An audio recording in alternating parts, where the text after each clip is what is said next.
It's a big crowd. It's a lot of people. I think it's like a record. So these are accomplishments. We have a lot of accomplishments. And as you know, this is the anniversary, first anniversary, January 20th. And it's been an amazing period of time. We have a book that I'm not going to read to you, but these are the accomplishments of what we've produced. All page after page after page, individual things. I could stand here and read it for a week and we wouldn't be finished. But we've done more than any other administration has done by far in terms of military, in terms of ending wars, in terms of completing wars. Nobody's really seen very much like it. I think it's appropriate that because Minnesota is so much in the fray, and I say to my people all the time, and they're so busy doing other things, they don't say it like they should. They're apprehending murderers and drug dealers and a lot of bad people. And these are just some of the more recent ones that we have. And I can show you some of the people, vicious, many of them murderers. These are all out of Minnesota, just Minnesota. I say, why don't you talk about that more? Because people don't know. Do you want to live with these people? International murder. These are people that are living, they're apprehended and either put in jails in their country from where they came, or the countries respect us, and so they actually put them there. In the old days, they didn't respect our country. Biden wouldn't do this because he let them all in. You know, if you didn't have open border policies of Biden, none of this, all of the things that all of the time that we spend talking about Minnesota and everything else, most of them are coming from out of the country.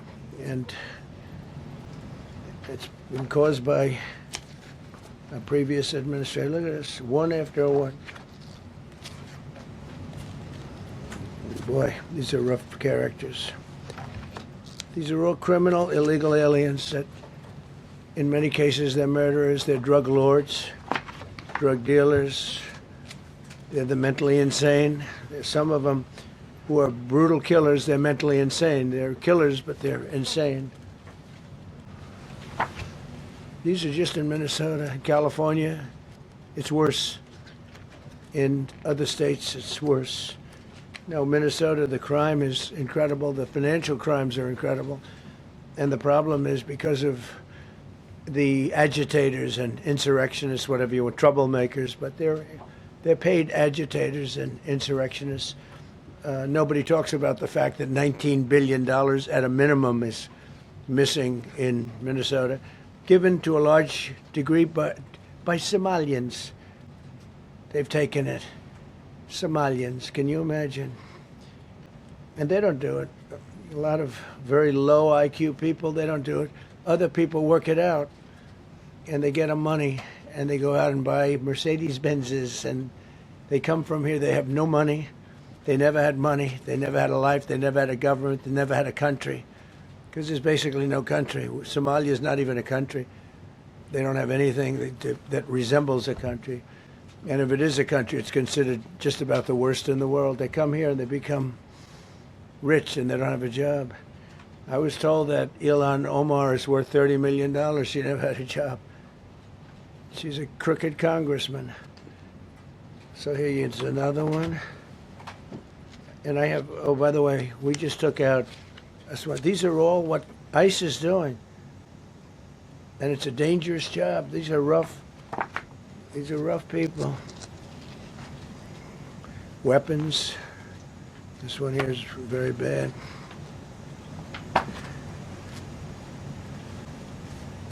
I'm going through this because I think we have plenty of time.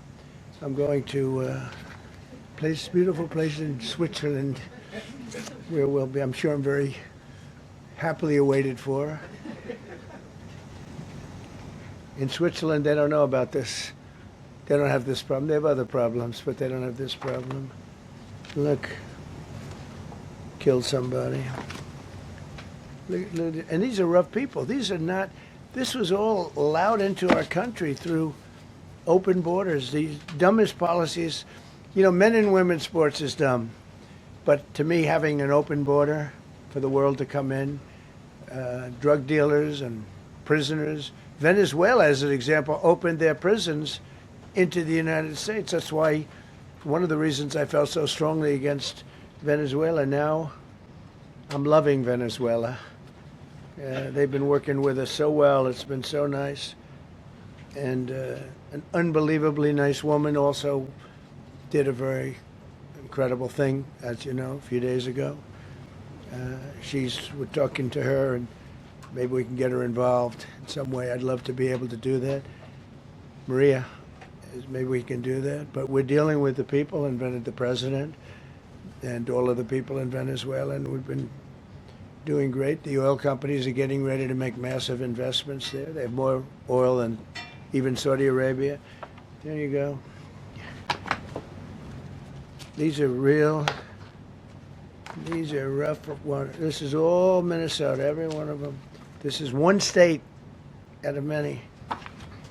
And these people are, let's see, yeah, these are all, so far, people that came from outside of the country. They were allowed in by Sleepy Joe Biden, Crooked Joe Biden, whichever you like. You can call him whatever you like. They're both right. He's sleepy and he's crooked. He was the worst president we've ever had. And we've had some bad ones, too. I can tell you, all you have to do is look at trade. You're not getting bored with this, right? I hope you don't. But these are people that you have to see. Strong-arm rape, aggravated assault with a weapon, and many other crimes.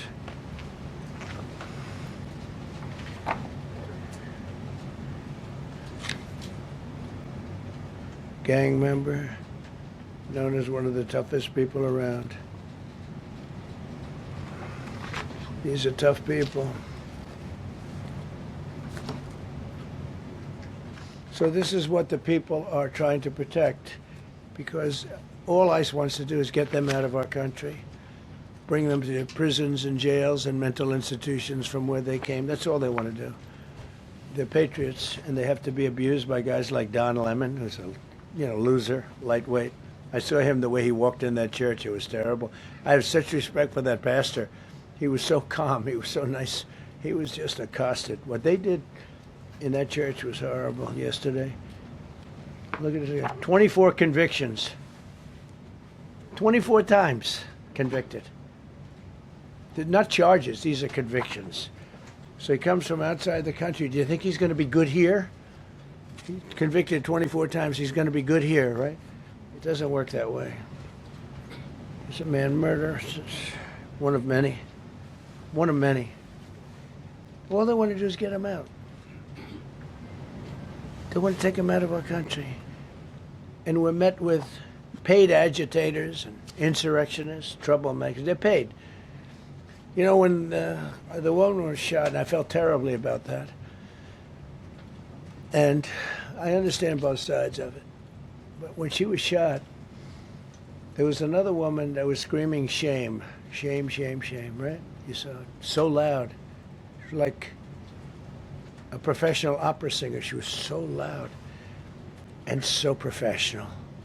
She wasn't a woman that was hurt, like, oh, my heart's injured. She was a professional.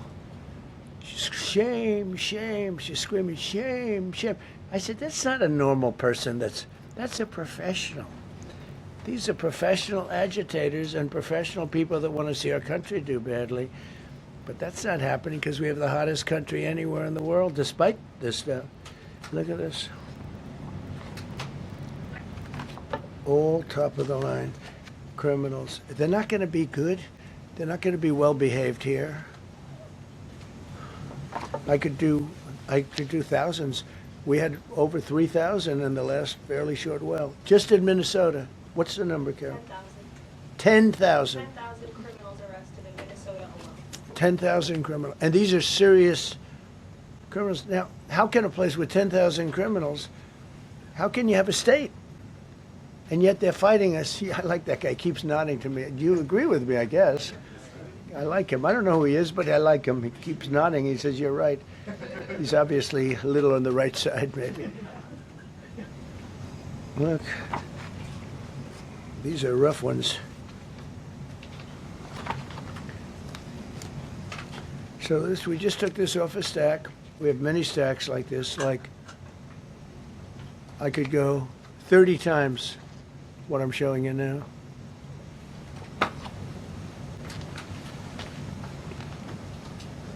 Relations with Hezbollah, that's nice. Why do we allow them in our country? I'm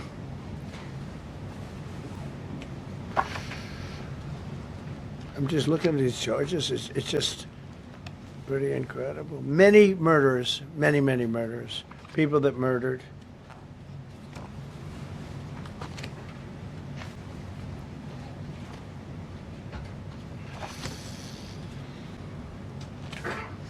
So what ICE does, and Border Patrol is incredible, too. I mean, Paul Perez and that group is incredible.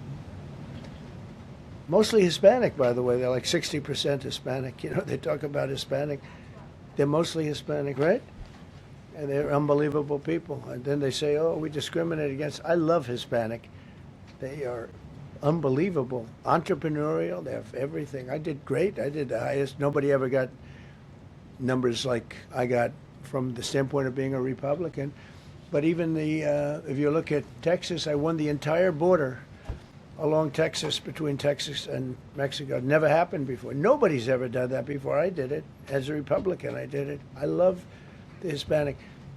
And they accuse us of all sorts of things. 60% of the people we're talking about, they're the best people we have, and they're Hispanic. The Border Patrol is largely Hispanic. ICE is largely Hispanic. They're unbelievable people. I don't know how they can take the abuse. They're taking rough people like this, like all of them. We have 10,000 at least. I could have done 10,000 of them. You're lucky I only did like 100. And this isn't even the worst of the group. They have murderers. They have some people we can't use their picture for legal reasons, but they're up for murder in their own country. And we jeopardize their case. When we send them back and we coordinate with other countries. A tremendous amount of work. All allowed in here by an open border policy of the worst president in the history of our country. A man that didn't win the election, by the way. It was a rigged election. Everybody knows that now. And by the way, numbers are coming out that show it even more plainly. We caught him. So I just want you to know that it's a terrible thing. Here's the book on accomplishments, and this is something. Ooh, I'm glad my finger wasn't in that sucker. That could have done some damage, but you know what? I wouldn't have shown the pain. I would have gone back. Boy, did you hear that? That was nasty. But I would not have shown the pain. I would have acted like nothing happened as my finger fell off. That was a nasty. I think somebody did that. It was him. It was my man. How were you? You didn't do it. I know you did. I know you didn't. So, but here's the book. These are all things we have. I'm going to read a few of the samples, but look at this. These are all, each line is something that we did. Nobody did that before. And it's big stuff, too. Look, we have the hottest country in the world. So, I will read you a few. We ended Biden's stagflation. We were in stagflation. That's a disaster. That's far worse than inflation. As you know, he had the biggest inflation in the history of our country. They say 48 years. Pick your choice. But they had the biggest inflation in the history of our country. We have it right down to a normal number now. We're going to get it even a little bit lower. Created super high. What we've done with growth is incredible. We created super high economic growth, and America is booming. It's booming. There are thousands of businesses right now that are being built. Many of the biggest factories in the world are being built right in our country. They're not going to other countries. They're leaving other countries. Fourth quarter GDP is on track to pass perhaps much more than 5% growth, and that's despite the fact that we had a Democrat shutdown. They shut down our country, and we had 5%. Nobody in this room has ever heard about 5%. I think it could be 20% if we do it right. If we don't, every time we have good numbers, they raise interest rates. You shouldn't. In the old days, if you had good numbers, they'd lower interest rates, or they wouldn't do anything. Here, they try and kill it. They always try and kill success. Over the last 20, 25 years, that's the way. In the old days, if you had good numbers, the market would go through the roof. Today, if you have good numbers, the market goes down. But by the way, we've had the best stock market in history, the best 401ks in history, and we inherited a mess. The numbers that we inherited were way up, and now we brought them, almost all of them, way down. We brought them way down. I mean, I'm not getting.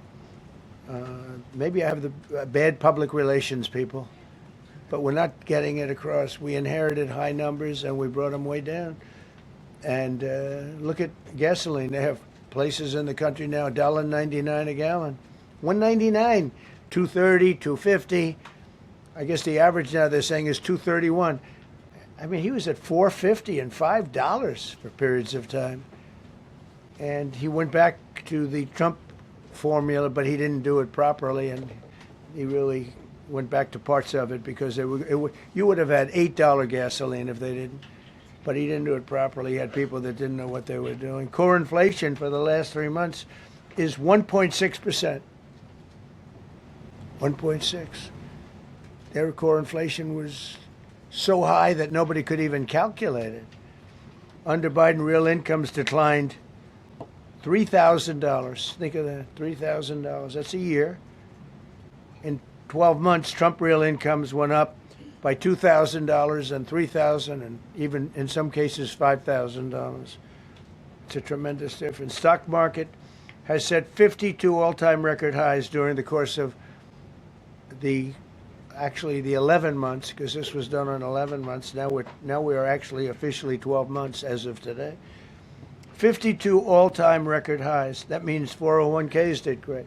I have people see me all the time, policemen that guard us really well, and got to know them a little bit. And they said, "Sir, you're making me look so good. My 401k is through the roof. My wife thinks I'm the greatest genius, that I'm a financial genius, like Warren Buffett." He told me that. He said, I think they have better returns than Warren Buffett right now. But he said, all my life my wife has been criticizing me for not being smart financially. Now all of a sudden she loves me more. But we added $9 trillion in value to retirement accounts, saving many people. I mean, they were going out of business. Think of it. We added $9 trillion of value to retirement accounts, savings accounts, and 401ks. That's during the course of 12 months. And I think it's probably 11 months because I don't think they have it for the 12. They have it for the 11. Added $9 trillion of value. Lifted more than 1.2 million Americans off food stamps in 1 year. They would have had another 1.2 million. We would have had, welfare would have gone up. And instead of investing $18 trillion in our country, now it's probably more than that, but $18 trillion and having thousands of plants being built all over the country, you would have had thousands of plants closing all over the country, and you would have had disinvestment, and you would have had welfare going way up. You know, if you look at SNAP, take a look at SNAP, what happened with that? It was at $7 billion, and it came out to over $51 billion. Nobody has ever seen anything like it. The past administration, they had no clue. Or they were really bad, but they basically had no clue. But they did have a concept. I mean, they're still trying to sell the idea of men playing in women's sports. You saw that in the Supreme Court. I mean, some of those justices were fighting for them, too. They were fighting for them. But you saw that just the other day in the Supreme Court. Men playing in women's sports doesn't work. Secured a record-breaking $18 trillion in commitments for new investments. Apple, NVIDIA, SoftBank, Oracle, TSMC, Johnson & Johnson, Eli Lilly and Company, Micron, AstraZeneca, General Motors, Hyundai, Ford, Honda, GE Aerospace, many, many others. I left a Ford plant a week ago in Michigan that they were going to close 2 years ago, and now they just announced that they're going 24 hours around the clock making cars. Tariffs did it. I don't know what the Supreme Court's going to do. I think to me it reads so plainly. Couldn't be plainer. You're allowed to do a license. Tariff is probably less severe than what a license could be. But think of it. You're allowed to do a license, and then they have a clause at the end, something to the effect, or what is necessary, something to that effect. And what is necessary was tariffs. I don't know where there's a case even there, but we've taken in hundreds of billions of dollars, and if we lose that case, it's possible we're going to have to do the best we can in paying it back. I don't know how that's going to be done very easily without hurting a lot of people. But we're waiting for that case anxiously, and we have tremendous national security because of tariffs and tremendous income. We have, and by the way, no inflation. So everyone said, oh, tariffs will cause inflation. We have no inflation. We have very little inflation. Biden had inflation, and he didn't do tariffs. We had a huge problem. We have a 62% reduction in our trade deficit. So if you had a 1% reduction, a normal president would have a 1%, 2% reduction. Everybody would be high-fiving. Had a 62% reduction. Next year we won't have a trade deficit. We secured most favored nations agreements to slash drug prices by as much. And to me, I think this might be the biggest thing of all. We get zero talk about it. The New York Times had a story way in the back of the paper, a little story about it.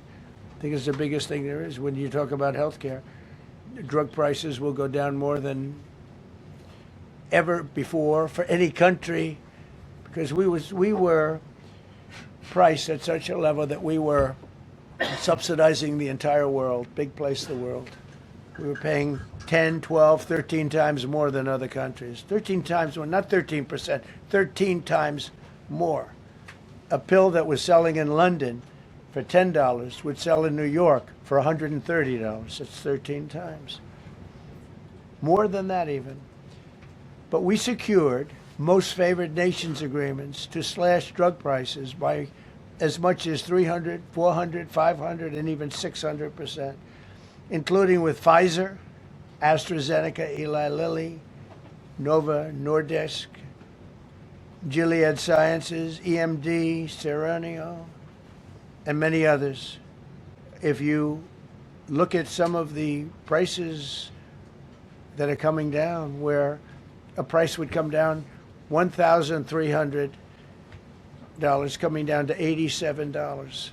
Think of it. So something that was costing $1,300 is now costing $87. And the fake news doesn't want to write about it. That's why I do this. I don't like to do this, to be honest with you. But I do it because got to get the word out. We signed one big, beautiful bill. I call it the Great Big Beautiful Bill, delivering the largest tax cuts in history. No tax on tips, no tax on Social Security, no tax on overtime. We made interest on car loans tax deductible for U.S.-built automobiles only. So if you buy an automobile built in the United States, we're not doing it for Germany and Canada and different places. We're doing it only if it's built here. We want them to be built here. A lot of the Canadian auto plants are closing and they're moving into the United States. Same thing with Mexico, same thing with Germany, and same thing with Japan and other countries. They're moving into the United States because of tariffs. Because they don't want to pay the tariffs. It's too much. They can't pay the tariffs. So they're coming here. Nothing different than what other smart countries did. But it works better for us. Under my leadership, it's not done properly, but it's done properly. We have, again, more plants being built than at any time in the history of our country. Passed the largest spending cuts in American history, and that was true in my first. We had a tremendous first term also. We rebuilt our military. We had one of the best. We had the best economy in the history of our country, but we're blowing it away now. When this stuff starts opening up, you're not going to see anything like it probably ever again. We slashed the federal budget deficit by 27% in a single year. Think of that, 27. You could do it 2%, 1%, a half a percent, 27%. And that's with all of the things we have to do, all of the people we have to put on the payroll to get rid of people that are murderers. Again, when you see people in Minnesota that are murderers, these people are fighting to keep them there. And I say to Christie and to Tom Homan, great people, they're working so hard. Look at the border. The border is now secure. First time, Biden said you couldn't do it. You need legislation. I had no legislation. I said close the border. Within 1 month, we had almost nobody coming in. Now for the last 8 months, nobody came into our country illegally. And I find that hard to believe because you'd think somebody, because it used to be millions of people just poured into our country. And the people that do that are Democrat sort of aligned. So, I mean, they're not doing me any favors. We had nobody come in. We have a very strong border. We have very few people coming up. They're not going to make the trek because they know they probably won't be coming in. So it's not as hard as you think. But I didn't have to go back. Remember, they said, we need legislation to close the border. They had millions of people coming in a month. We have nobody coming in, and we're getting the murderers out. Murderers, people from prisons and jails. Many countries opened up their prisons and dropped them into the United States. Those are the people we're getting out. And we have a lot of heart. And I said, you got to lighten up on this. We have a lot of heart for people. They came in illegally, but they're good people, and they're working now on farms, and they're working in luncheonettes and hotels and all. And we're looking to get the criminals out right now, the criminals. And I think it's very important. I mean, every once in a while you see a story, we take somebody. He should be out because they came in illegally. So in theory, they should be. But we're focused on the murderers, the drug dealers, the mentally insane. We have a lot of mentally insane killers. I mean, you can't even talk to them. It'd be nice if you could have a little reason, but you can't even reason. These are seriously ill people. You have a couple of countries where they were loaded up. Their mental institutions and insane asylums were loaded to the gills. They couldn't get. They're empty now. But they're filling up because we're bringing them all back. We know where they came from. And every country accepts them. You know, under Biden, they wouldn't take. They had so little respect that they'd bring them there and they wouldn't take them. They said, get the hell out of here. They would be bringing a plane in to land in a country, and they'd put 5 planes on the runway so you couldn't land the plane. So they'd come back with the people that they were bringing back. They don't do that with me. They do that with me. They have problems. They don't do it. They accept them back. They're not happy about it, but they accept them back. Cut a record number of regulations. I promised to eliminate 10 old regulations for every one new regulation. Instead, we cut 129 old regulations for each one added. Think of that. I wanted to do 10. In my first 4 years, I did. When we put on a new regulation, you had to cut 8. This year I said you have to cut 10. Instead, we cut 129. So every time, so far, can't remain like that, I don't imagine. I hope I can, because we have so much wasted regulation, stupid regulations. Regulations where they go by California, which is a disaster state, with a governor that truly is doing a bad job. He's killing that state. If he ever ran the country, this country would be Venezuela very quickly. Using tariffs slashed the U.S. trade deficit by an incredible 77%. The trade deficit is down, and that doesn't include the last month where we had our best month. We slashed the trade deficit by an incredible 77% in 1 year with no inflation, something that everyone said could not be done. So we had essentially no inflation. In fact, the last month we had almost no inflation.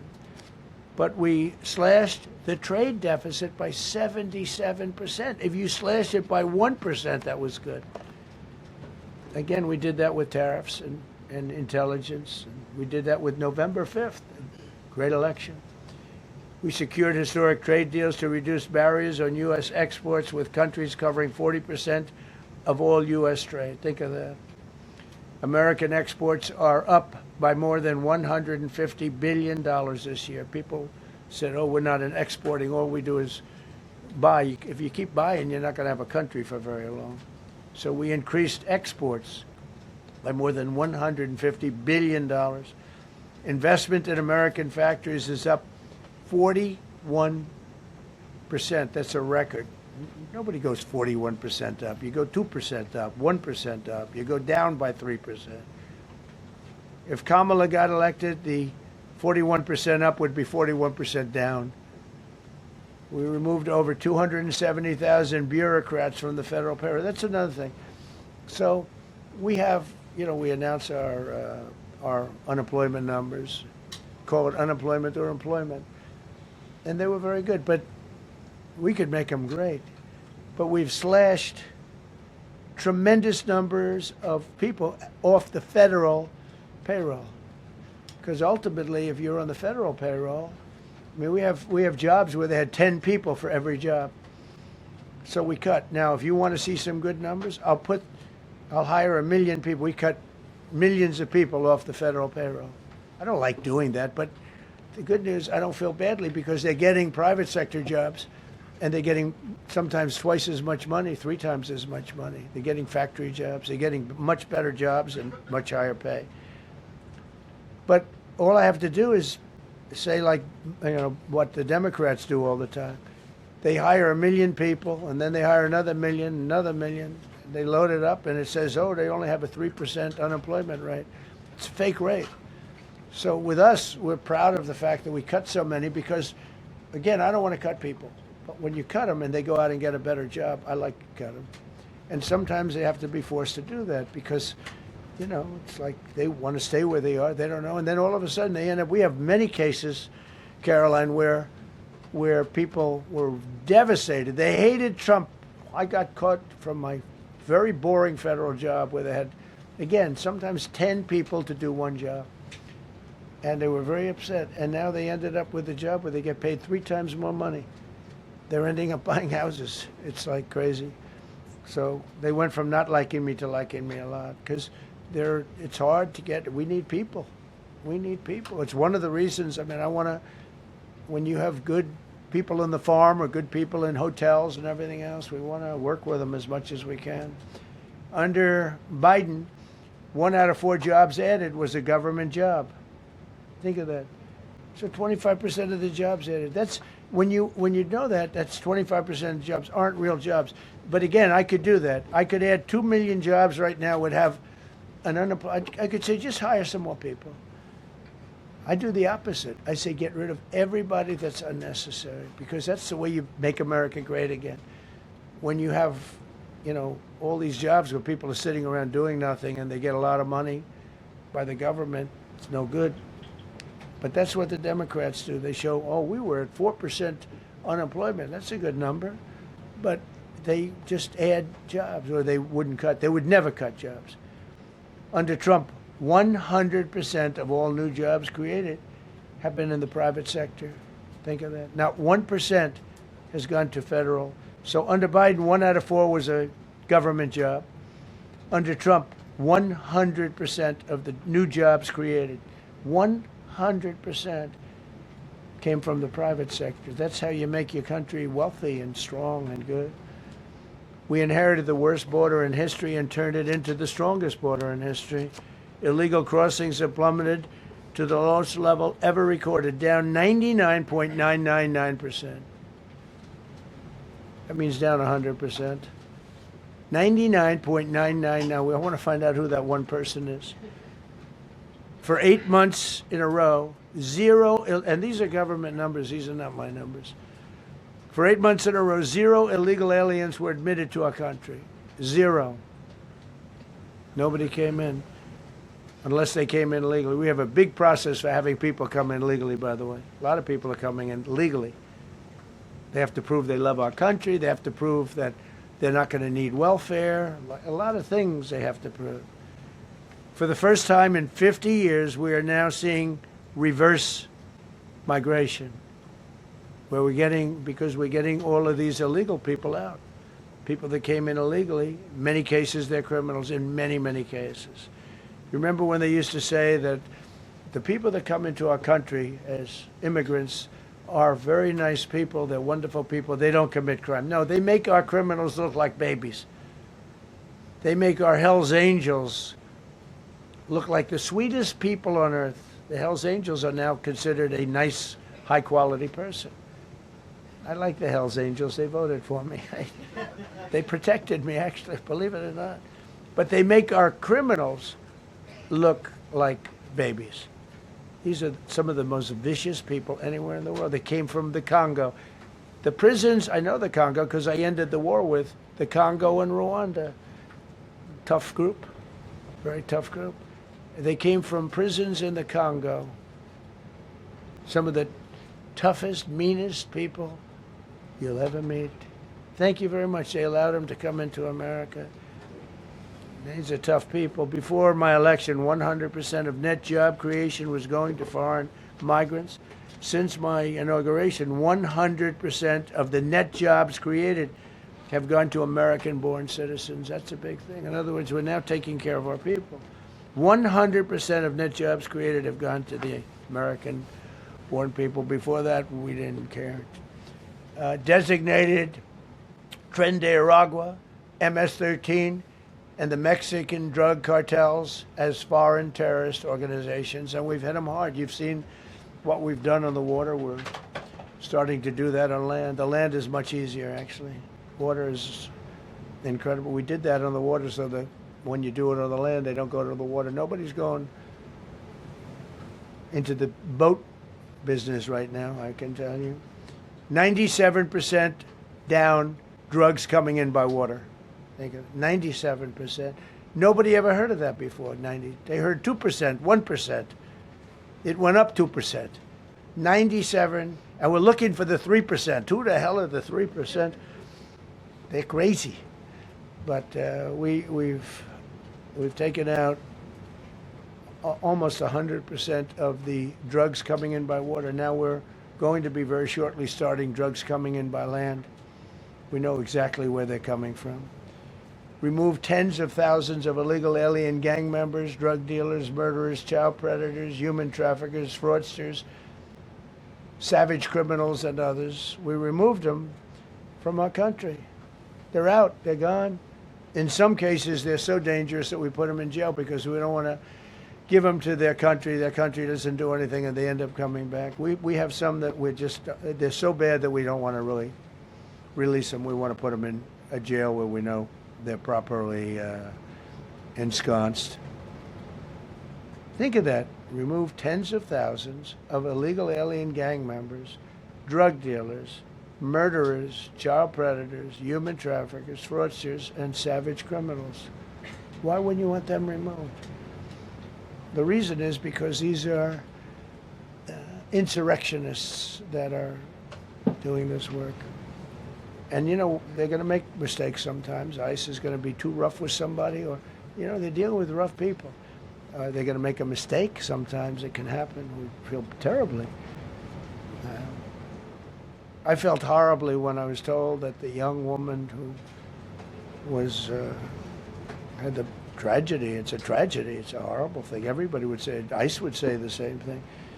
But when I learned her parents, and her father in particular I hope he still is, but I don't know, was a tremendous Trump fan. He was all for Trump, loved Trump. And, you know, it's terrible. I was told that by a lot of people. They said, oh, he loves you. He was I hope he still feels that way. I don't know. It's a hard situation. But her father was a tremendous, and parents were tremendous Trump fans. It's so sad. It just happens. It's terrible. Halted all refugee admissions to the United States, including from Somalia, which is a terrible, terrible place, another dangerous place. And we also stopped the pirates because they get the same treatment as the drug boats. So in Somalia, the Somalians, you know what they're good at? That's about the only thing they're good at is they're good at pirating ships at sea, big ships. So you have a huge oil tanker with millions of gallons, millions of barrels of oil. And if it gets hit by a big weapon, the whole thing blows up. And they don't want to fight because if they do, they're told by their insurance companies, do not hand over the ship. And they're not allowed to have any guns on the ship. They're literally, you have these massive ships being taken over by a Somalian small boat with a big weapon. Because if they hit the side of the ship can blow up. I mean, you talk about a blow up. Bad. We've seen some bad things happen. And the insurance companies, some of these ships cost more than $1 billion to build. And the insurance companies say, look, we'd rather give them money than take a chance on $1 billion insurance policy. But they don't have to worry about it because we hit them the same way we hit the people with the drugs in their boat. They don't know what the hell happened. But all of a sudden, there are no pirates at sea. Do you notice? We haven't had a boat taken in a little while. Came out of Somalia, really corrupt place. It's not a country. They don't have government. They don't have anything. I always hate to see this. Ilan Omar, she comes from Somalia, a backward country, probably the worst country. They say it's the worst country in the world, if it's a country. I don't even think it's a country. There's no organization, no anything. They don't have police. They don't have military. They don't have anything. They just have people running around, killing each other and trying to pirate ships. But she'll come here, comes, and then she wants to tell us how to run our country. The Constitution says that I am entitled to this. I can't stand her. Terminated all taxpayer-funded benefits for illegal aliens and kicked 275,000 illegals off of Social Security. They were illegally getting Social Security. 275,000 people. I'm telling you, it's not that this is pleasurable, but if I weren't elected president, this country was going to be destroyed quickly, very quickly. I think within a year, if you had Kamala or a Joe type.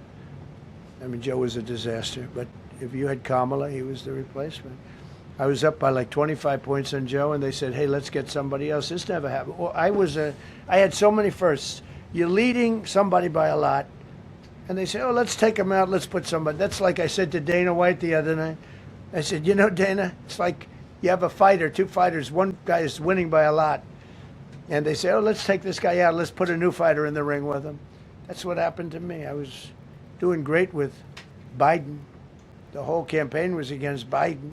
All the money was spent against Biden, and all of a sudden I got Kamala. Everyone said, who the hell is she? But that didn't work out too well for them, but never happened before. We are about lots of firsts. Designated English as the official language of the United States of America. We did that very powerfully.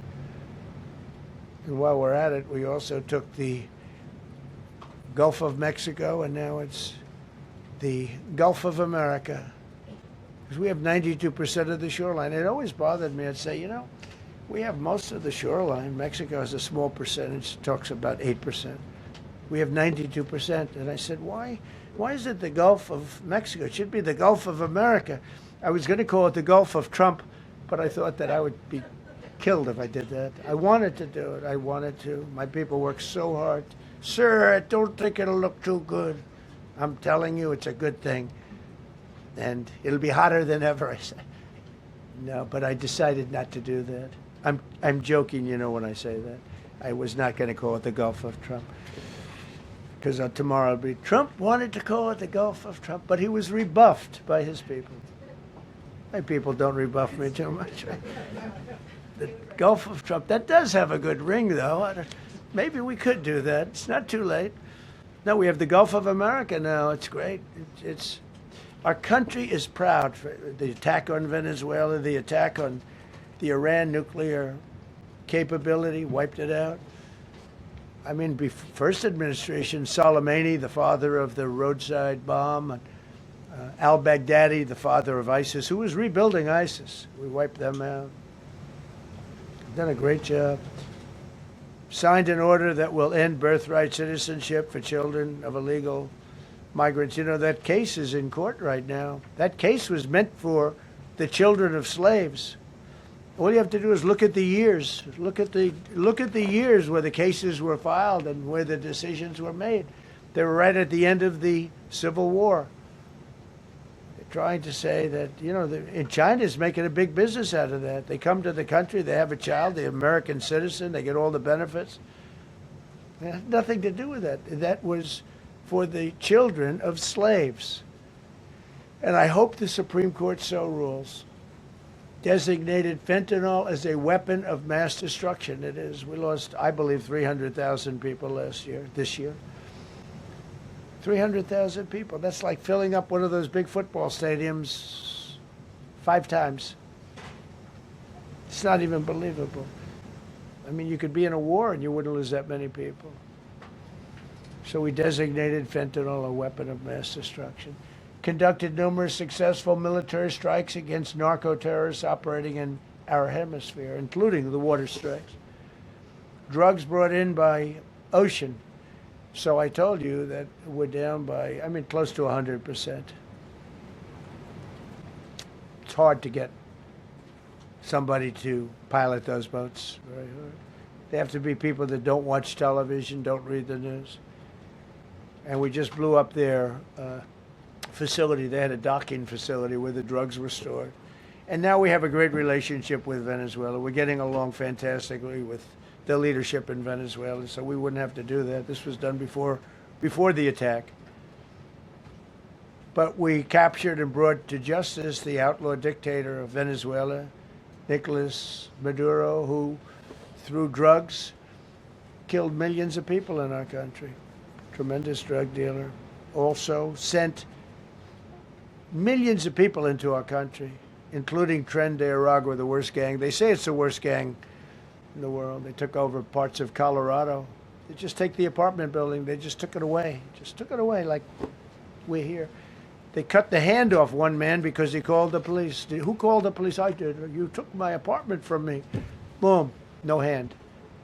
This is what they sent us. Restoring law and order, new category. D.C. and Memphis, federal task forces deployed massive numbers of federal law enforcement officers and National Guard to restore safety. Crime down in D.C. is almost down to nothing. D.C. was a very, very dangerous place, and I think you probably know better than I do.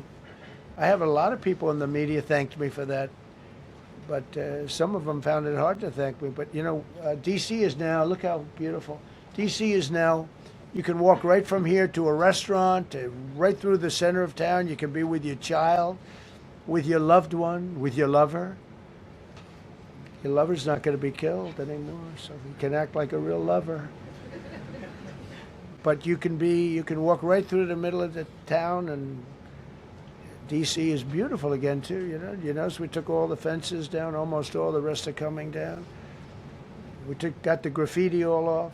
National Guard's been amazing. We didn't tell them to do that. That's not their job description. But they were picking up garbage and everything. They were great.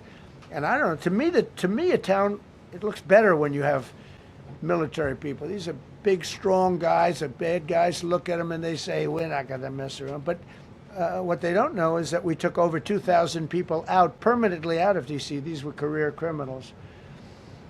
But I feel much better seeing those people there. I went in a couple of times and had dinner in D.C. I walked right down the middle of the street. I felt very safe. A year ago, I couldn't have done that. I would have been crazy to have done that. And Secret Service wouldn't let me do it. They weren't thrilled anyway, I will tell you. It wasn't like they were thrilled, but we did it, and it was great.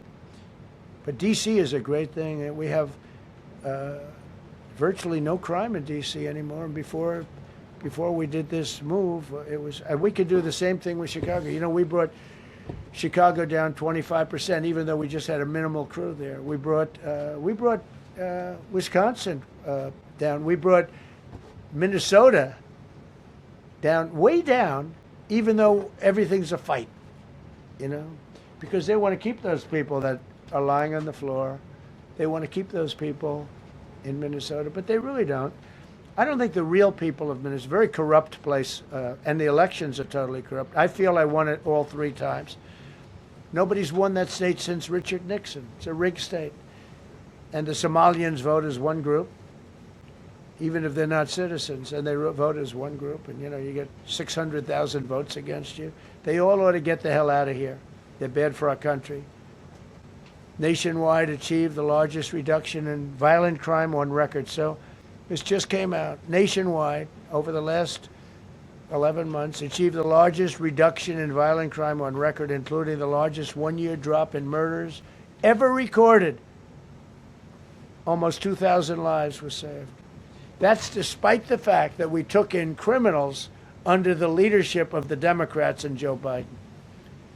More motor vehicle theft is down by 100,000 vehicles nationwide. That's another. Nationwide, the motor vehicle theft was out of control, and now it's very much in control. It was down by more than 100,000 vehicles to a record low. Began the process of eliminating cashless bail policies across the nation. You got to get rid of your sanctuary cities, and I hope our people know that we're not going to pay sanctuary cities. We're not going to pay them anymore. They are sanctuary for criminals. They hold criminals. We're not going to pay. They can sue us, and maybe they'll win. But we're not giving money to sanctuary cities anymore as of the beginning of the month. We began the process of eliminating the cashless bail. Well, cashless bail is where it all started. It's a disaster. And then other places. I don't know if it started in New York. I remember it starting in New York. So somebody comes in, murders somebody, and they let him out. No bail, no nothing. Basically, cashless bail means you just get the hell out. And they go outside. We have one case where a guy murders somebody, gets released, and goes out and murders somebody. 2 people in one day. No, we got to get rid of cashless bail. They got to pay, got to have bail. There's a reason for bail. Long tested. Signed an executive order to bring back mental institutions and insane asylums. We're going to have to bring them back. Hate to build those suckers, but you got to get the people off the streets. You know, we used to have, when I was growing up, we had in my area in Queens, I grew up in Queens, we had a place called Creedmoor. Creedmoor, did anybody know that? Creedmoor. It was a big, I said, Mom, why are those bars on the building? I used to play Little League baseball there, a place called Cunningham Park. Who's quite the baseball player, you wouldn't believe. But I said to my mother, Mom, she would be there, always there for me. She said, son, you could be a professional baseball player. I said, thanks, Mom. I said, why are those bars on the windows? Big building, big, powerful building. It loomed over the park, actually. She said, well, people that are very sick are in that building. I said, boy, I used to always look at that building and I'd see this big building, big, tall building. It loomed over the park. It was sort of, now that I think it was a pretty unfriendly sight. But I'll never forget, I don't know if it's still there, because they got rid of most of them, you know, the Democrats in New York, they took them down, and the people live on the streets now. That's why you have a lot of the people in California and other places, they live in the streets. They took the mental institutions down. They're expensive. But I'd say, why does that building have those bars? Boy, it wasn't normal. You know, you're used to looking at like a window. But this one, you look at it, all this steel, vicious steel, tiny windows, bars all over the place. Nobody was getting out. It's called a mental institution. That was an insane asylum. Designated Antifa as a domestic terrorist organization, and many others. It is. America is respected again on the world stage. That's another topic. Obliterated Iran's nuclear enrichment capability, and Operation Midnight Hammer was one of the most successful anyone's ever seen. CNN fake news. I don't know where they are. CNN. Anybody from CNN here? Fake news. Nobody wants to raise their hand anymore. They used to. Oh, here. Now, if you're with CNN, you don't raise your hand. But they said, well, maybe it wasn't that successful, which I really was angry because these pilots took their life in their hands. 2 o'clock in the morning with no moon, dead dark, guns shooting at them. They went in with those beautiful B-2s, and every single bomb went down an air shaft and obliterated it. And CNN came out and said, well, maybe it wasn't, by a scam writer who wrote, you know, fake stories, a lot of fake stories on other topics, right? Because when we did it, we said, that's a terrible thing. You know, the pilots came back and they said, we hit everything. They did a great job. Then on top of that, we launched from a submarine about 30 Tomahawks on top of everything else. The place was obliterated. CNN said, well, maybe it wasn't that bad. Turned out it was worse than it was. You know who could tell you that? The Iranians would tell you that. Because if they do anything, they're going to have to start a brand new place. But they did an amazing job. It was like what we did with Venezuela. I mean, nobody's ever seen a military operation like that. Ended 8 unendable wars in 10 months. These were unendable wars. Cambodia and Thailand fighting for years. Kosovo and Serbia. The Congo and Rwanda. Pakistan and India, they were really going at it. 8 planes shot down. They were going to go nuclear, in my opinion. The Prime Minister of Pakistan was here, and he said President Trump saved 10 million people and maybe much more than that. They're both nuclear countries. Israel and Iran. Egypt and Ethiopia were going to fight over a dam, and I got them to stop. I still got to work it out, because they put a dam up in Ethiopia that stops the flow from a little river called the Nile. I always think of the Nile being in Egypt, you know, beautiful Nile with the pyramids, but they put a dam up. You know who paid for the dam? The United States of America. It's the biggest dam, I think, in the world. They put a dam up. I said, how did you let that happen? Why would we have done that? We financed it. This country would. I don't know. Maybe it was a Republican president, but I don't think it was. I think it was a Democrat. But what a terrible thing. So Egypt basically is, you know, they don't have enough water in the Nile. And they use that for a lot of things, including entertainment and travel and tourism and everything. I mean, I don't know. They got a big dam. I got to work that one out now, too. Armenia and Azerbaijan, President Putin told me, I cannot believe you settled that war. I've been trying to settle that war for 10 years. Armenia and Azerbaijan. They were fighting it for many, many years. And I ended up getting the heads of the both countries in my office. The beautiful Oval Office, much more beautiful now than it ever was. And one sat at one side, one sat at the other. He said, you know, I've been the head of Azerbaijan for 22 years, and for 22 years I've been killing his people. And the other gentleman, and both very good guys, said, I've been here for 7 years, and for 7 years I've been killing his people. And they started over there, and within an hour they were next to each other, and by the time we ended, they were hugging each other, and it's been a great peace, you know? Should have gotten the Nobel Prize for each war, but I don't say that. I saved millions and millions of people. And don't let anyone tell you that Norway doesn't control the shots, okay? It's in Norway. Norway controls the shots. They'll say, we have nothing to do with it. It's a joke. They've lost such prestige. That's why I have such respect for Maria doing what she did. She said, I don't deserve the Nobel Prize. He does. When she got it, they said, wow, that's amazing. I thought President Trump would get it. President Trump deserves it. He ended up 8 wars. How nice, right? It's a good woman. Got all 20 living hostages returned to their families, and the remains, they all came out. We got the 20 living hostages. We got the 28 hostages. They have 1 left that we think we know where it is. Amazing. Looked like we weren't going to get anywhere near that. Now they've gotten almost. And more importantly, we got many more, hundreds. We got them all.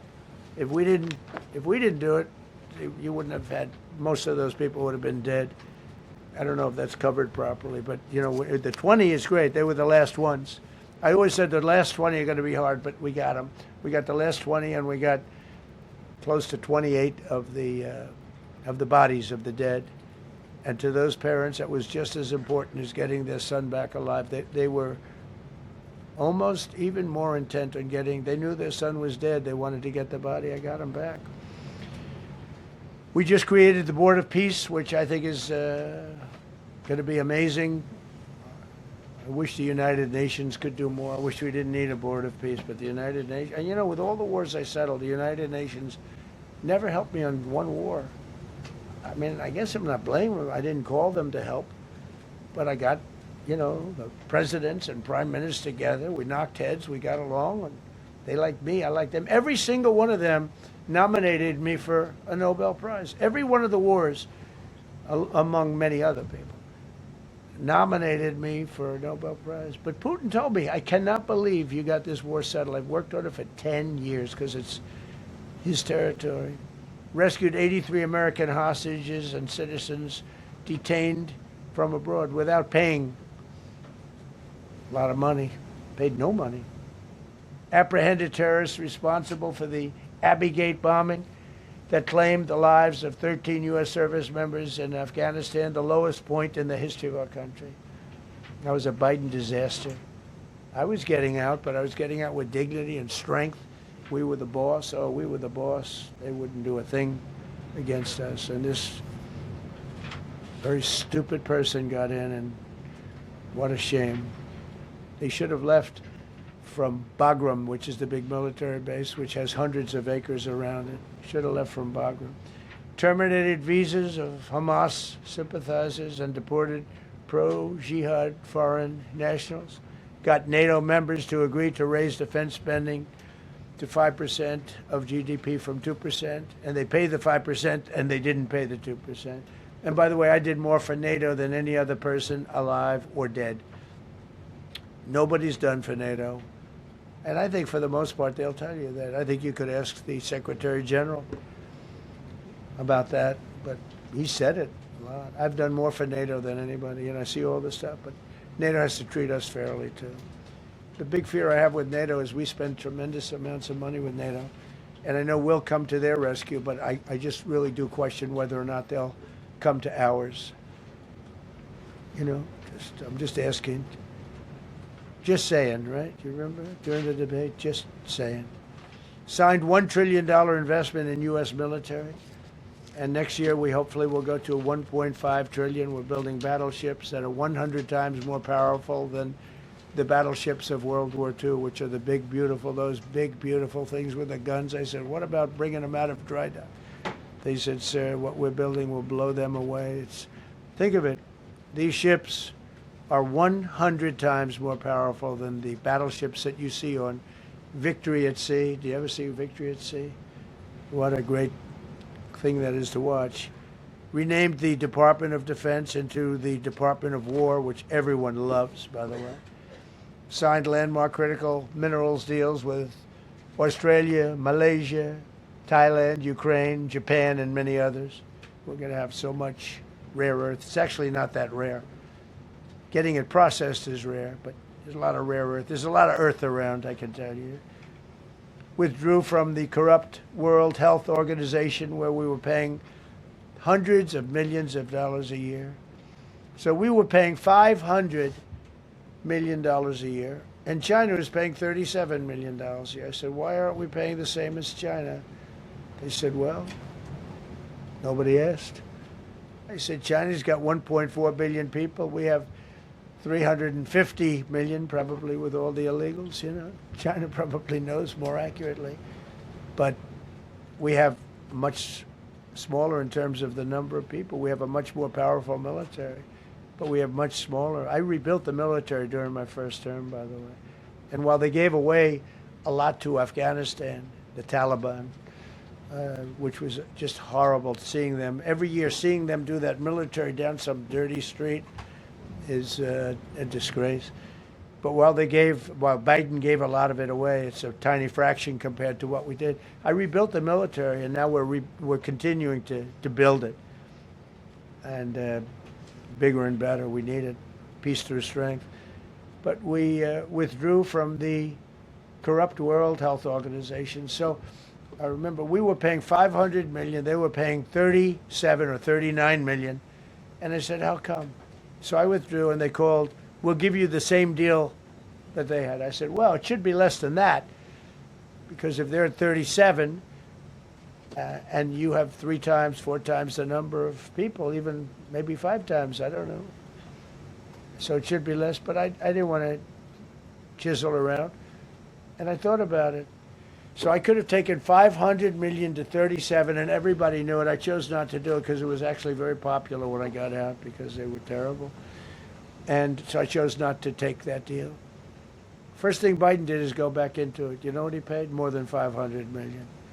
So I actually called them. I said, you know, you can buy it for less. You can make a deal at 37. There's no reason to pay 500, they didn't care. They paid more than 500. Did you know that? They paid more than 500 million. I made a deal at 37. I could have had 37. They were public about it. We'll give you the same deal that China has for 37. And they paid 500. They paid $500 million. That's the way you ruin a country. And it's the same attitude that, you have on everything else with these people. They were terrible. The anti-American UN Human Rights Council we ended. The UN Relief and Works Agency we ended. And the fake Paris Climate Accord, which was a ripoff of America, where we had to pay $1 trillion and they were paying nothing. China didn't kick in until 2035. We kicked in immediately. We were supposed to pay $1 trillion. Russia went to a standard of 1991, which was a dirtier standard. But we had to pay top dollar. So I terminated that. Another Rick. We ended the woke lunacy and restored common sense, abolished all discriminatory diversity, equity, and inclusion DEI policies throughout the federal government and the private sector. They're gone, everybody. They're gone. Terrible. Terminated the Green New Scam and ended the insane electric vehicle mandate. I love electric vehicles. That caused me a little problem with a man named Elon. But he understands, and he's a good guy. We get along, but I said, Elon, we can't have all electric cars. We just can't do it. I like the electric cars. I like his car. But in particular, I like his car. But we can't do that because some people don't want an electric car by 2030. And to build the power stations all over the country would have cost $4 trillion. $4 trillion. That's more than any country has. If you got China, the United States, and everyone, you couldn't do it. And it would have taken years. And yet they were supposed to be switching over electric vehicle mandate. Some people don't like electric cars. Some people want hybrids. Some people want regular gasoline-powered cars. We have more gasoline than anybody. And now with Venezuela, we have 62% of the market when you include Venezuela. So I ended the Green New Scam and I ended the insane electric vehicle mandate. Now you can buy a gasoline-powered car, a hybrid, and you can buy a electric vehicle. I mean, if you think, if you want electric, you can buy it. Make a good deal on them right now because they made a lot of them. Permanently stopped Joe Biden's ridiculous CAFE standards. That's having to do with the environment, so ridiculous. Cancel the EPA's absurd, totally absurd, tailpipe emission standard, which made you spend hundreds of thousands. It made for hundreds of thousands of cars. The cost numbers were incredible that the consumer has to pay. Imposed 25% tariff on all foreign automobiles and 100% tariff on Chinese cars which don't come into the country because of tariffs. Only because of tariffs. We didn't have tariffs, you wouldn't have any car. We have now more car factories being built in the United States than ever before because of tariffs. If they take those tariffs away, China will eat our lunch. They'll take all of our car business. Now, there's another way of doing it, but it's more cumbersome, et cetera, et cetera. I don't want to scare you, but it's much more cumbersome, not as good for national security as this. We have a perfect system right now. We're making a fortune. We've never been stronger, and I hope the Supreme Court does the right thing for our country, because if they don't, it's such a problem. It's just so, it would be so sad. We're doing so well because of tariffs. And the people that are heading up the lawsuit, like there's a guy named Leonard Leo, who's bad guy, and people that are very China-oriented and foreign car-oriented and foreign business-oriented, but in particular China, they're suing to get rid of tariffs because they don't want tariffs, like Coke. Coke has businesses outside of the United States. If you have them outside, you don't want tariffs. But because of tariffs, they treat us well. Without tariffs, they would treat us very badly. As you saw for many years, they respect us more now than they ever have respected us, by a lot.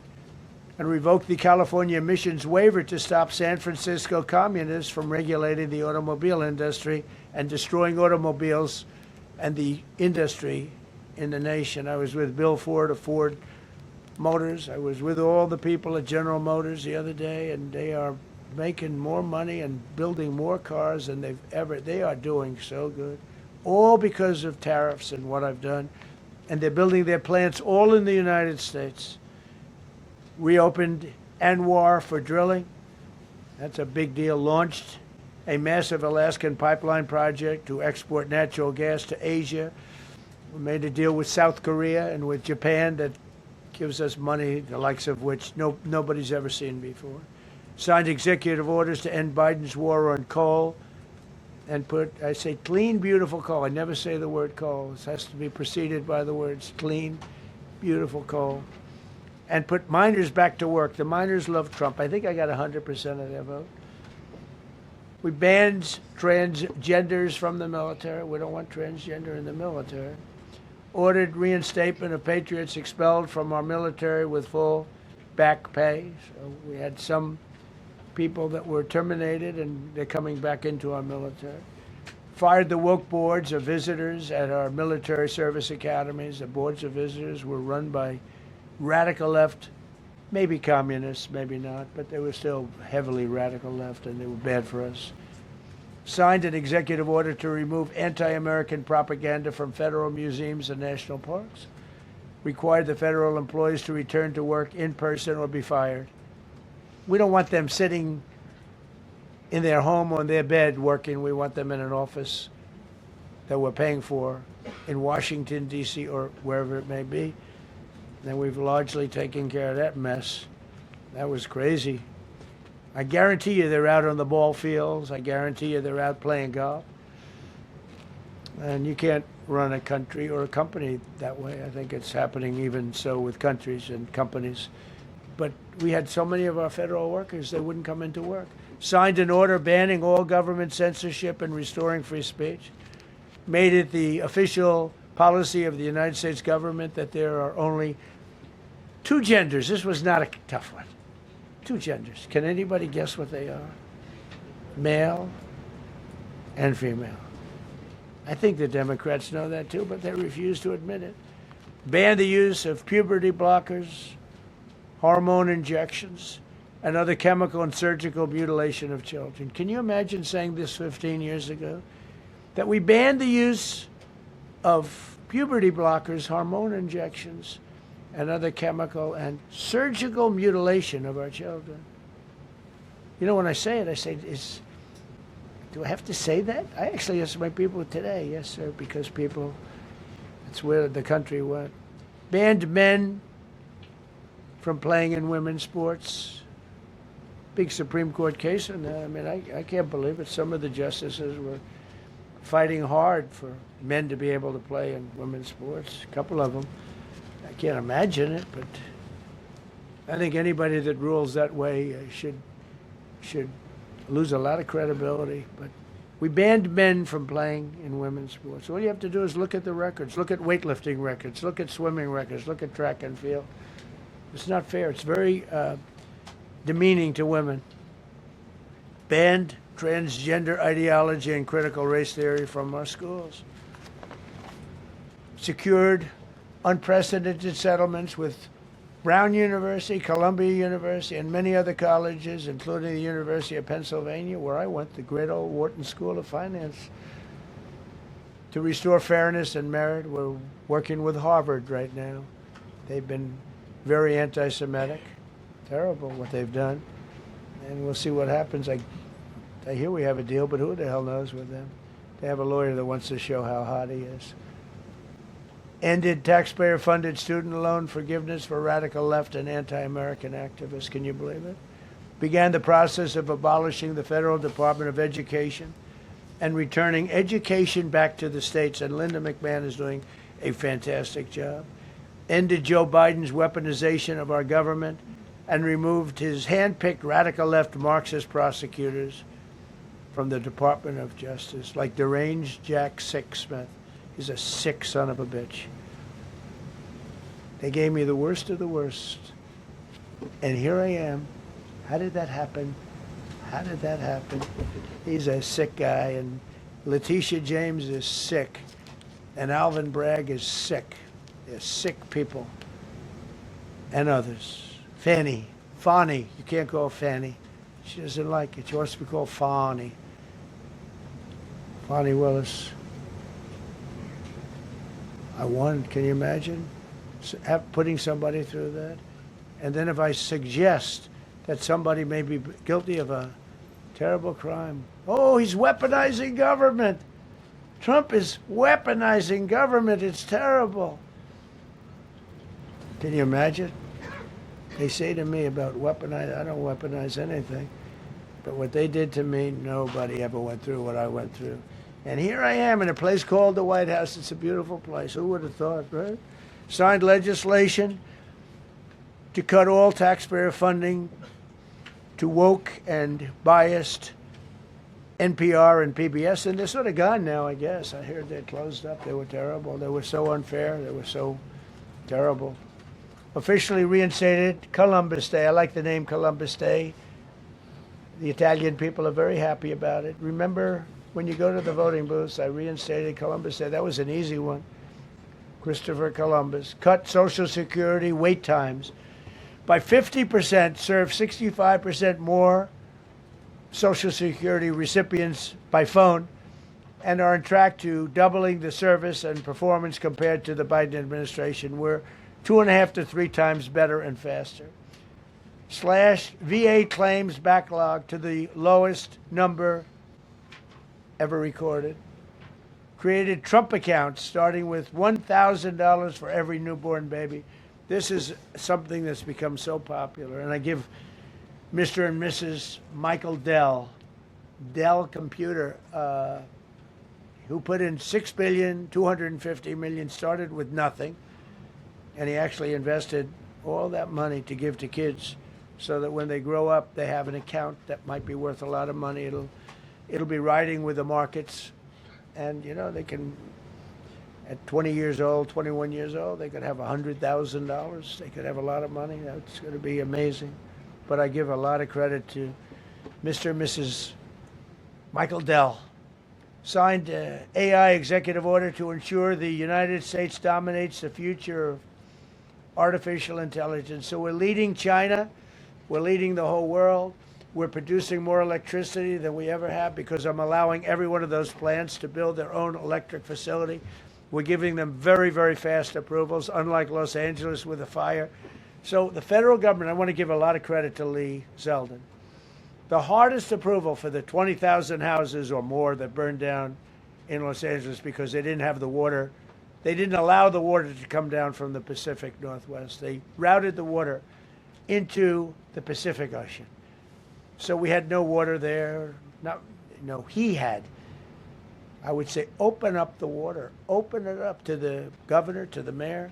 They didn't want to do it. They wanted to protect a tiny little fish that's, I said, how can you have a fish when you don't have any water? It was just an excuse, I guess. But it's amazing. We took 20,000 houses, and Lee Zeldin, the toughest permit is from the federal government. Within 2 weeks, every single permit was given to the people to build their houses. Then you have the incompetent mayor of Los Angeles. He's neutral, who decided to go to Africa during the fire. So you have this incompetent mayor, and I had it out with her the night when I got, right after the fire, I went there. She said, we're working on it so that we can have everybody starting to build within 2 or 3 years. Remember that? I said, you mean 2 or 3 days? No, I mean 2 or 3 years. And the place went crazy. Well, they still haven't gotten their permits. But every federal permit, every single one has been given a year ago. And Lee Zeldin has done a great job. And he's done a great job in the approval of all these big plants and factories and all of the electricity that they're creating for themselves. I said to Zuckerberg, I said to all of them, I said to Jeff Bezos, I said to everybody. Mark Zuckerberg couldn't believe it. He said, where are we going to get all the electricity? Because you need double the electricity that the country currently makes just to fire up those big plants. I said, well, nobody can do that. So what we're going to do is let you make your own electricity. Nobody believed it. And I said, we're going to get you fast permits. So we get them within 2 weeks. and they're coming up with some of the most incredible electric plants you've ever seen.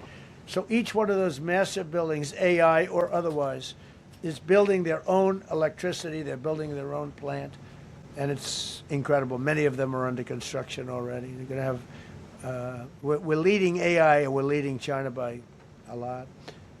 Established a MAHA presidential commission, banned many artificial food dyes, as you know, issued new vaccine recommendations, and created new real food pyramid. And Bobby and Dr. Oz have been incredible. Provided $12 billion in aid for American farmers. Just gave them $12 billion in aid because they got screwed by other nations. And the number of drug dealers have fallen every single month since I took office. Drug dealers are way down in the United States, and that's a small version of what's sitting right there. That's just a small version. We took a country that was dead, and it's the hottest country in the world right now, and that's after 1 year. So let's go. That's a lot of people. Go ahead, please. Yeah, go ahead. Thank you so much, Mr. President. I have two questions for you. One, do you want your Board of Peace to replace the UN?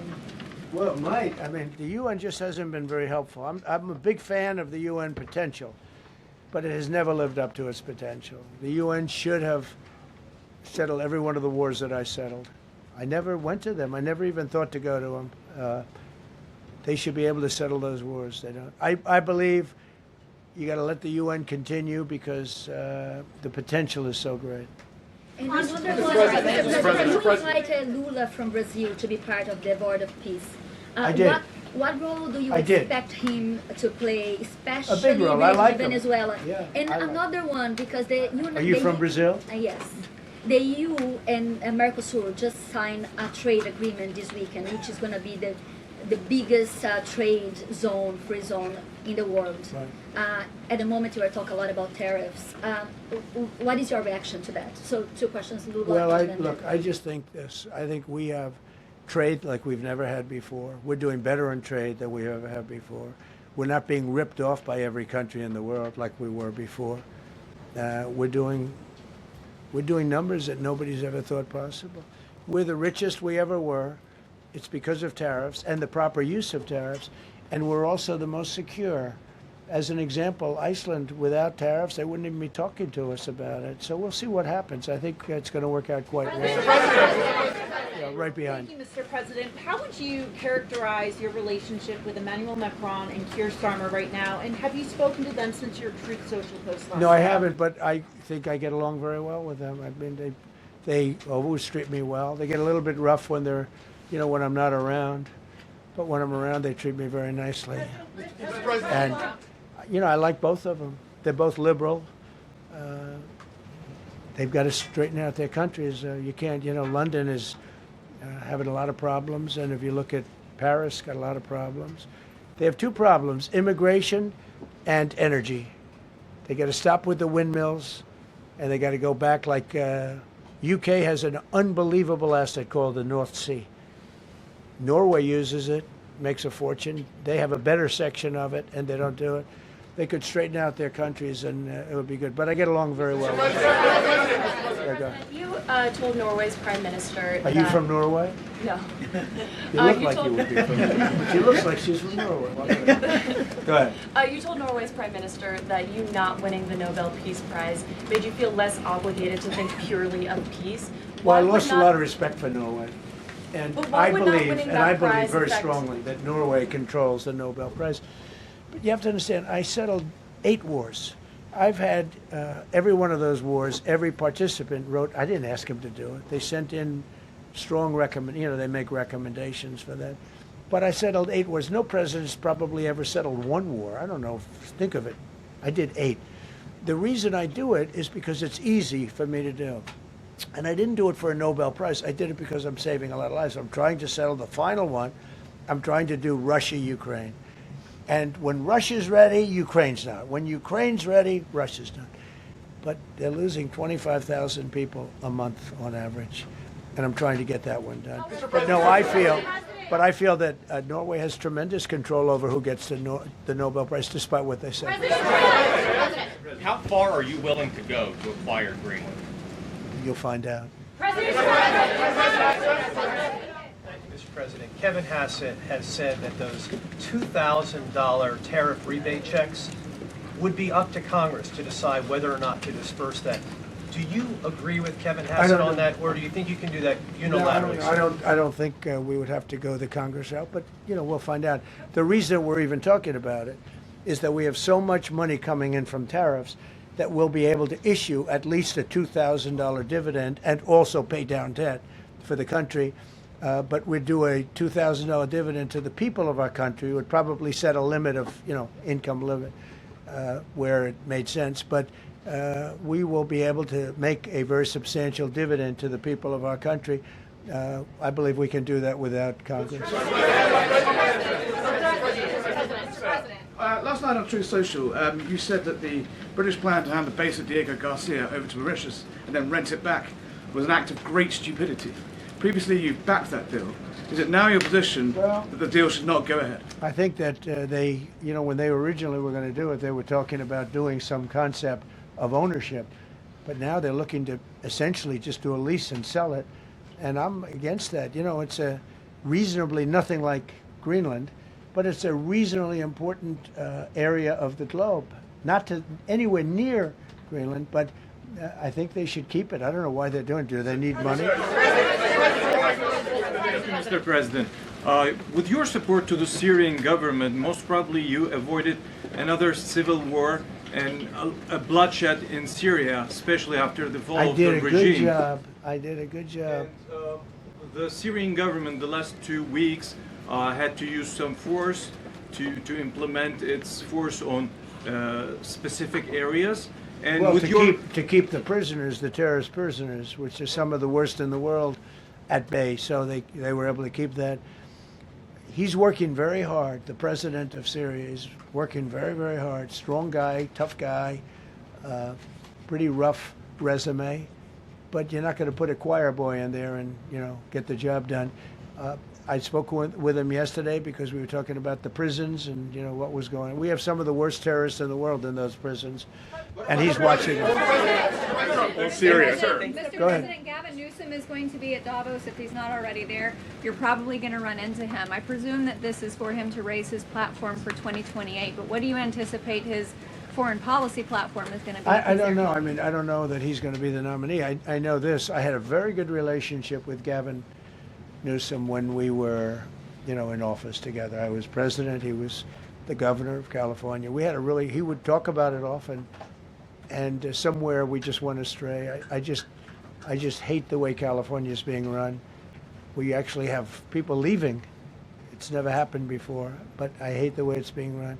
He and I had a very good relationship, really close to the word exceptional, but now we seem not to.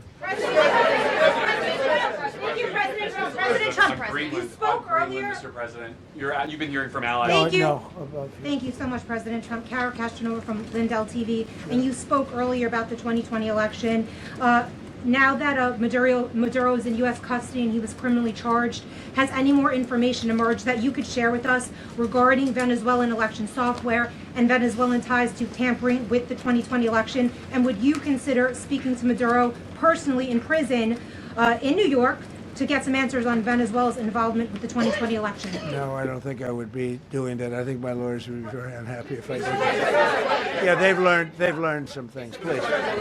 What happens to the tariff threat to Greenland if the Supreme Court comes out and rules against you on the tariffs? And Well, I'll have to use something else. Look, are you willing to use force? take a look at the word license. Take a look at other things. We have other alternatives. But what we're doing now is the best, the strongest, the fastest, the easiest, the least complicated. Sir, if you move ahead with the Greenland-related tariffs on Europe, you secured almost $1 trillion of commitments from them to invest in the United States. Does that go kaput out the window if that happens? I doubt it. Look, they need that agreement very badly with us. They really do. They fought very hard to get it. So I doubt that, but we'll see what happens. We have a lot of meetings scheduled on Greenland. I'm leaving tonight, as you know, for Davos, and we have a lot of meetings scheduled on Greenland. And I think things are going to work out pretty well, actually.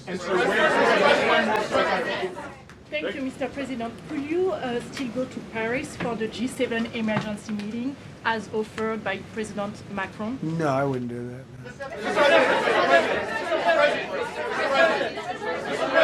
No. Because, you know, Emmanuel's not going to be there very long. And, you know, there's no longevity there. He's a friend of mine. He's a nice guy. I like Macron. But he's not going to be there very much longer, as you know. And I think, you know, I have meetings with the people that are directly involved, not some of the people you're talking about.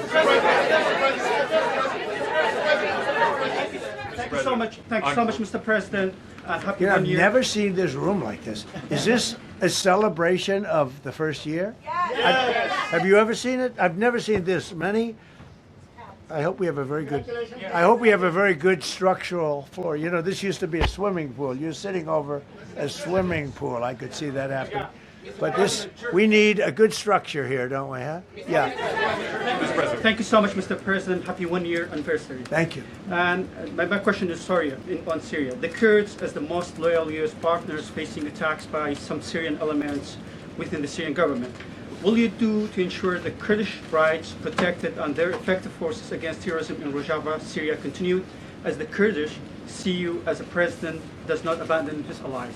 Well, I like the Kurds, but just so you understand, the Kurds were paid tremendous amounts of money, were given oil and other things, so they were doing it for themselves, more so than they were doing it for us, but we got along with the Kurds, and we are trying to protect the Kurds. That's correct. Ahead of your speech in Davos, can you give us a preview of what we can expect as far as, you know, laying out the plans for Americans to be able to buy homes?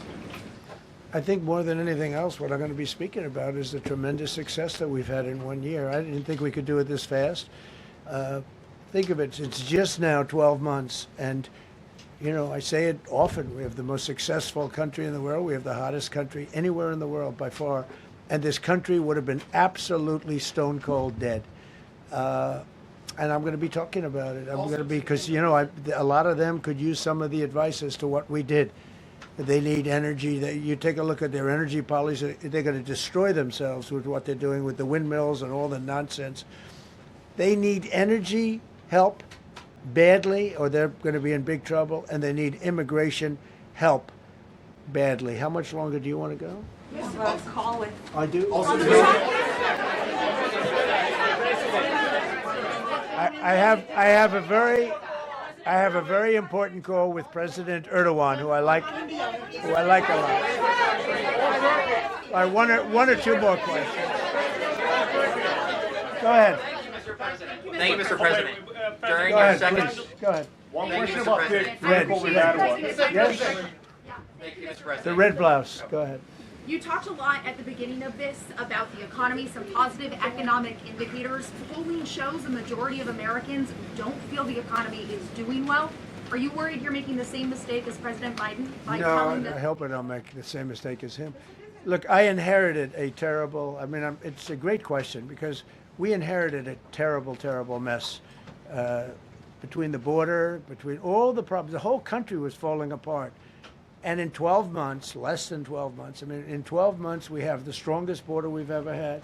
We have prices that are much, much lower than they were for the last time. We inherited very high prices. We inherited, remember this, inflation was at a historic high. We had never had inflation like that. They say 48 years, but whether it's 48 years or ever, we had the highest inflation, in my opinion, that we've ever had. Prices, because of that, were very high. I inherited, we brought down eggs immediately. Remember the first news conference, they were screaming at me about eggs. I was in the position for 2 days, and we brought eggs down to lower than what they were before. And by the way, they continue that way. We brought the prices down from when I came into office and from what Biden had, way down. We're going to bring them down further. But the job we did is a miracle. One of the reasons I'm doing this today is to explain. We inherited a mess, and we've made it a beautiful, beautiful picture. Think of gasoline at $1.99 in many states. $1.99 a gallon. It was $4.50, $5, in some cases $6 or $7. We're at $1.99. And energy is so big that with energy, everything else comes down. But the prices are coming way down, and we're going to bring them down further. But we started up here with these guys. We inherited a country that was broken. We inherited a country, and I have a very warm spot. We've done very well with Venezuela, and by the way, that even in itself is going to help us bring down the oil prices. I mean, the Venezuelan oil, we've taken 50 million gallons of oil. We've taken 50 million barrels of oil out of Venezuela in the first 4 days. We've got millions of barrels of oil left. We're selling it on the open market. We're bringing down oil prices incredibly. And when they come down, and they've already come down, again, $1.99 a gallon for oil. Nobody thought they'd ever see it. All right, one or two more. Go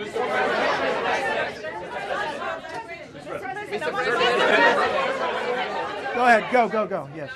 President, Yes. I want to ask you about Iran. Is the military option still on the table? And can you assure us that the killing in Iran has stopped? And when regard to the Peace Council, which members have to pay $1 So billion? with Iran, are you from Iran? No, I cover the White House. Where are you from? I'm Palestinian American. So with Iran, they were going to hang 837 people, and I let them be known that, and we let them know that if that happens, that will be a very bad day for them. And they decided not to do it. They didn't hang the people. I can't tell you what's going to happen in the future, but supposedly they've taken that off the table. But they were going to, last week, they were going to hang on Thursday or Wednesday. They were going to hang, I think, 837 people, and they didn't hang anybody. So we're just going to have to see what happens with Iran. Is the military option off the table?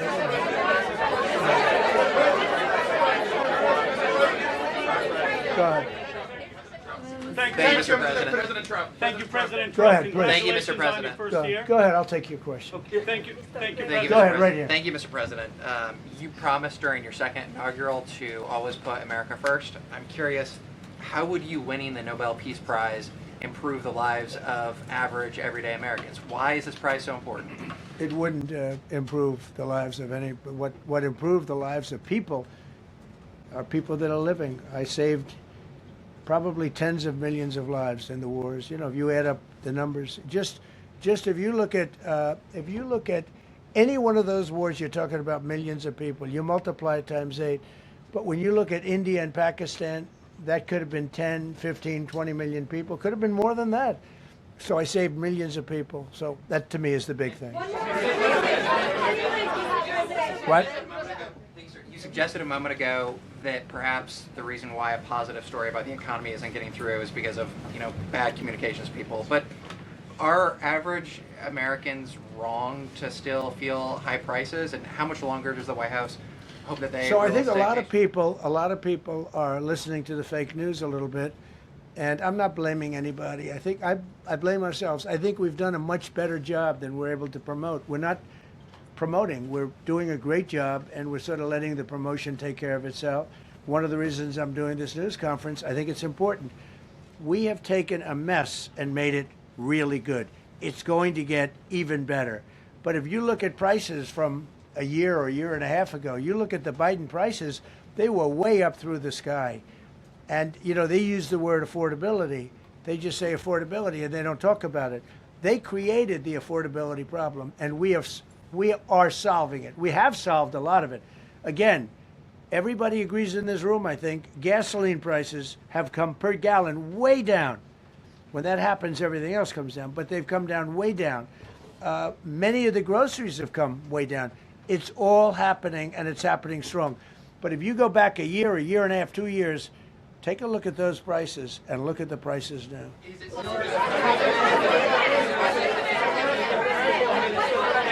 Mr. President, on Venezuela, you made a condition. Where are you from? I'm from Spain. Nice place.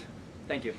You made a condition that the political prisoners should be freed. It seems that they are not being as fast as they promised in the beginning. Would that be an issue for the current government? They've agreed that they're going to let, I guess, most of them out. All of them. Depends on what they did, but they have released a lot of.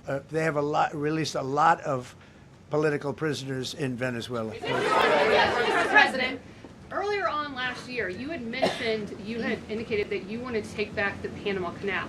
I know we've heard a lot about Greenland. Is that still on the table? I don't want to tell you that. Sort of. I must say, sort of. That's sort of. Okay, one more. Yes, blonde, blue. Yes, go ahead, ma'am. Go ahead with the blue, holding the computer.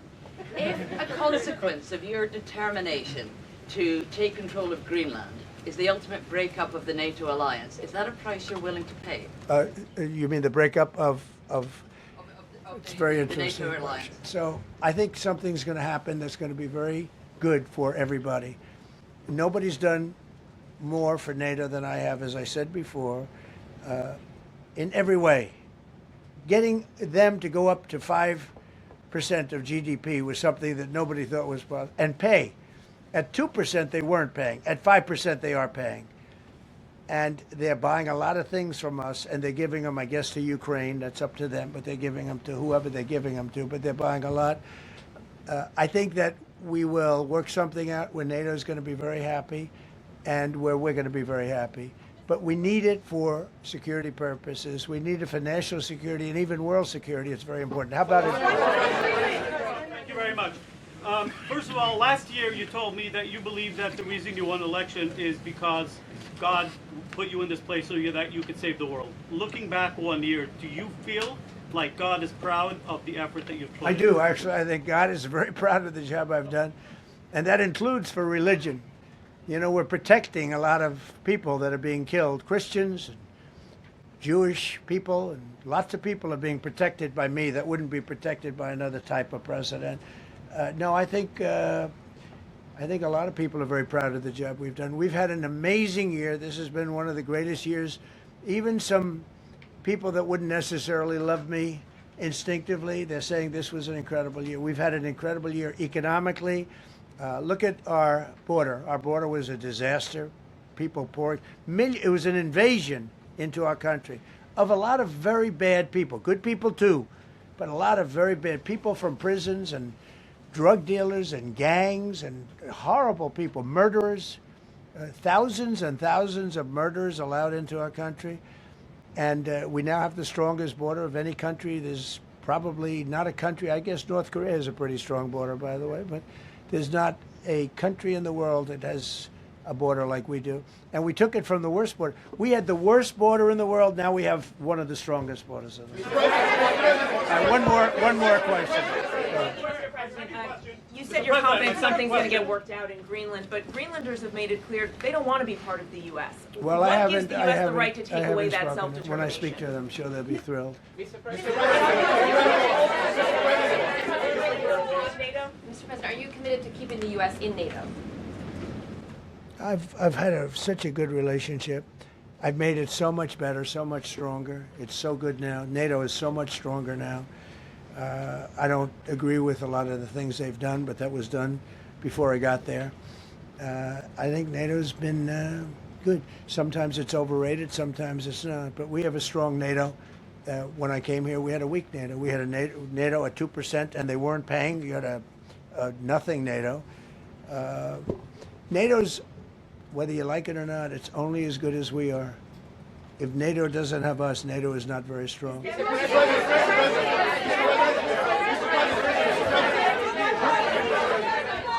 Thank you. Yes, no, behind you, please. Thank you, President Trump. Yes, go ahead. Greatly appreciate it, sir. We heard a long list of accomplishments from the last year. Could you cherry pick the top three? And then looking forward, what are your three most important priorities in 2026?